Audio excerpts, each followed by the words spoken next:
విజయరహస్యం.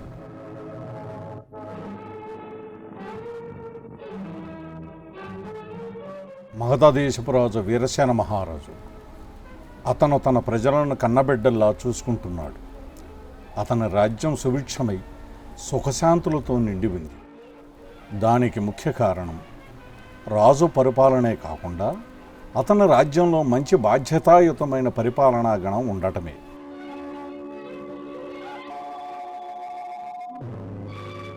ఆ రాజ్యంలో పరిపాలనా దక్షత కలిగిన ప్రధాన అధికారి వృద్ధుడవడంతో రాజుకు అతని తదనంతరం రాజ్య సంరక్షణ బాధ్యత ప్రధాన అధికారిని నియమించవలసి వచ్చింది.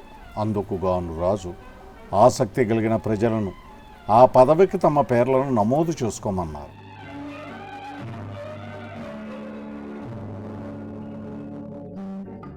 అందుకు గాను కొన్ని పరీక్షలకు హాజరు కావాలి, వాటిల్లో నెగ్గాలి. చాలామంది ఆ పదవికి దరఖాస్తులు పెట్టుకున్నారు. వారందరికీ రాజు అనేక రకాల పరీక్షలు పెట్టాడు. సాము, విల్లు, ద్వంద్వ, మల్ల మరియు ఖడ్గ విద్యలు మొదలైన పరీక్షలు.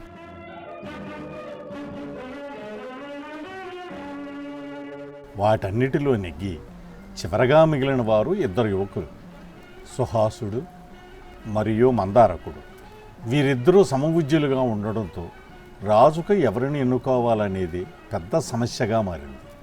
దానికి తన మంత్రి సలహా ప్రకారం రాజు ఈ విధంగా ఆజ్ఞాపించాడు.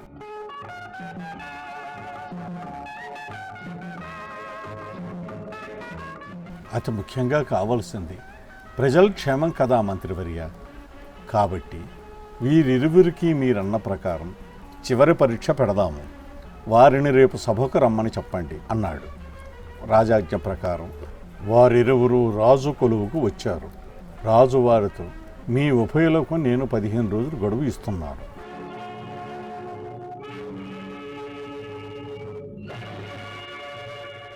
మన రాజ్యానికి ఉత్తర దిశగా ఉన్న వింధ్యావళి పర్వతాల మధ్యలో ఒక అరణ్యం ఉంది. దానిలో ప్రవహించే హిమధార అనే సరోవరంలో 101 రేఖలున్న ఎర్రని కమలాలు ఉంటాయి. వాటిలో ఒక కమలాన్ని తీసుకురావాలి. దానిని ఎంతోమంది యక్షులు కాపాడుతూ ఉంటారు. కాబట్టి చాలా నైపుణ్యంతో మీకు ఇచ్చిన గడువు లోపల తీసుకురావాలి.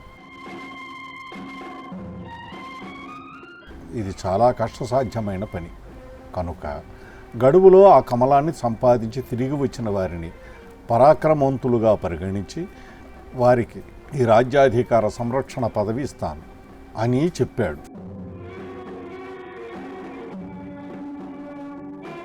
ఈ పరీక్షకు ఇద్దరూ ఒప్పుకొని వింధ్యావళి పర్వతాల వైపుకు ప్రయాణాలు మొదలెట్టారు.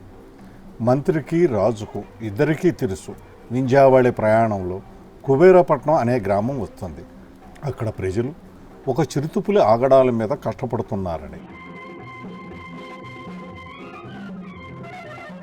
మందారకు అతి వేగంగా తన ప్రయాణాన్ని మొదలుపెట్టి కుబేరపట్నం గ్రామం మీదుగా ప్రయాణిస్తుండగా ఆ గ్రామంలో ఉండవలసి వచ్చింది.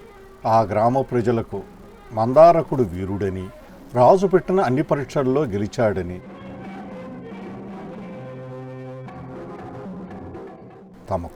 తమ గ్రామాన్ని భయపెట్టి మానవుని హరించే చిరుతపులి గురించి చెప్పారు.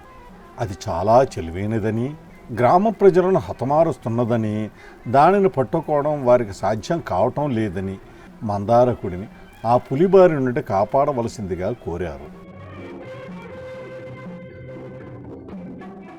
మందారకుడు వారికి రాజాజ్ఞ గురించి తెలియచేసి, తాను పులి నుండి ప్రజలను కాపాడాలంటే కొన్ని రోజులు ఆ గ్రామంలో ఉండవలసి వస్తుంది కనుక దానివల్ల రాజు ఇచ్చిన గడువు లోపల కమలాన్ని సాధించడంలో ఆలస్యమవుతుందని,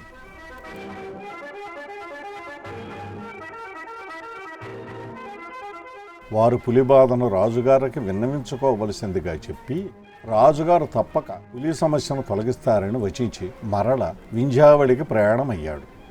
మందారకుడి లాగానే సుహాసుడు కూడా కుబేరపట్నం మీదుగా వెళ్ళవలసి వచ్చింది. ఆ గ్రామ ప్రజలు మందారకుడికి చెప్పిన విధంగా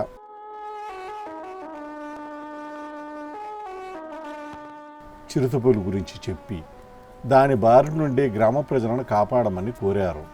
సుహాసుడు కూడా రాజు పెట్టిన చివరి పరీక్ష గూర్చి చెప్పి పులిని చంపి ప్రజలను రక్షించడంలో నిమగ్నమైతే తనకు కమలాన్ని సాధించడంలో సమయాతీతం అవుతుందని చెప్పాడు.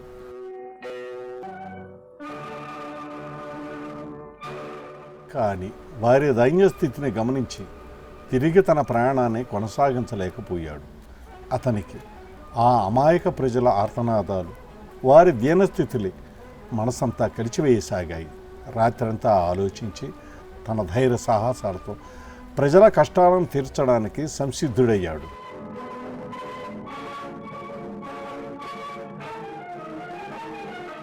దానివల్ల రాజాజ్ఞకు సమయంలో కమలాన్ని తేలేకపోవచ్చు. దానివల్ల పెద్ద ఉన్నత స్థితి పొందలేడు. కానీ తర్వాత తన మనసుకు ప్రజల దీనస్థితిని సర్ది చెప్పుకోలేకపోవచ్చు. తన వీరత్వము, ధీరత్వము ప్రజలకు ఉపయోగపడకపోతే దానివల్ల ఏమి లాభం?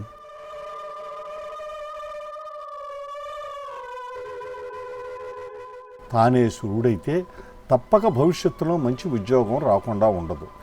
ఈ విధంగా రాజాజ్ఞను ఉల్లంఘించినట్లవుతుందేమో కానీ తాను ఈ నరబలిని తెలిసి మిన్నకొండలేడు.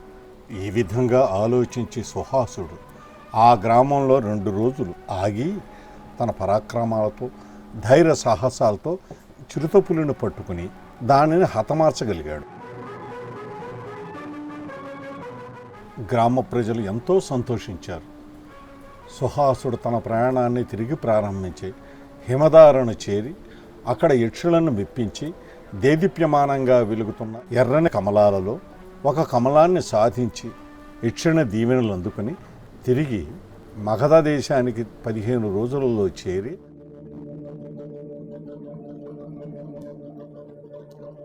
రాజుకు కమలాన్ని సమర్పించాడు. కానీ అంతకు మునిపే మందారకుడు 14 రోజులలో రాజుకు కమలాన్ని సమర్పించాడు. మరునాడు రాజు సభలో వారిద్దరిని పిలిచి సభలో సుహాసుడిని తమ ముఖ్య అధికార ప్రముఖునిగా నియమిస్తున్నానని ప్రకటించారు.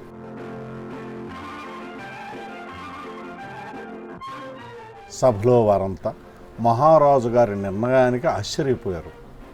మంత్రి గారు మహారాజు గారు సరైన నిర్ణయం చేశారని, మందారకుడు కమలాన్ని రాజు ఇచ్చిన గడువు లోపలే తెచ్చినా ప్రజానాయకునికి ఉండవలసిన కనీస బాధ్యతను విస్మరించాడు. కుబేర పట్టణంలో జరిగే చిరుతపులి ఆగడాలు మందారకుడికి తెలిసి అది మనుషులను చంపుతున్నదని తెలిసినా ఆ గ్రామ ప్రజలను తన బారి నుండి కాపాడకుండా స్వార్థంగా తన గ్రామోద్యోగి పదవి గురించి ఆలోచించాడే తప్ప ప్రజల కష్టాలను పట్టించుకోలేదు. కాబట్టి సుహాసుడిని ప్రధాన అధికారిగా, మందారకుని సుహాసుని వద్ద అతని అనుచరుడిగా నియమించాడు.